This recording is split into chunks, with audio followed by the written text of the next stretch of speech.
Kawan-kawan, ayo beli air tebu, rasanya manis banget nih. Sebab kelihatannya tebu lagi diperas kawan. Kita suruh bungkus sama abang ini bikin es biar sejuk untuk kita minum nanti. Kawan, coba lihat air tebu yang turun, rasanya manis banget. Rasanya ingin minum sekarang, tapi sabar dulu kawan, kita bungkus aja. Kita sekarang beli air tebu di Pasar Brang Kejeren, Labuhan Haji Barat, Aceh Selatan. Jangan lupa dukung channel saya dengan tekan tombol subscribe, like, dan komen. Teruskan menonton.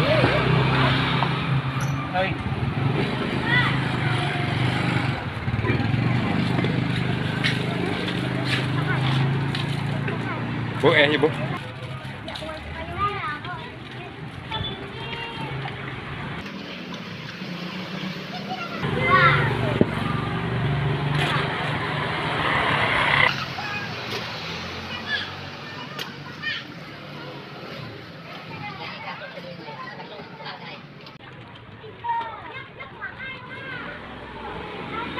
Tuh, bisa apa ruang?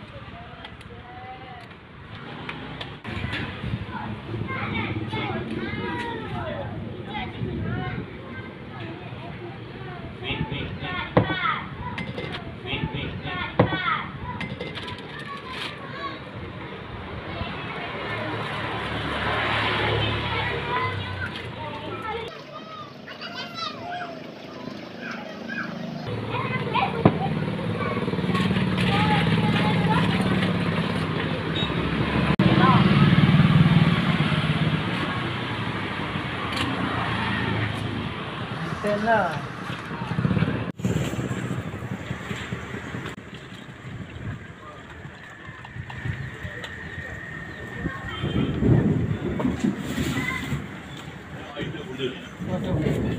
Tadi ada order ah.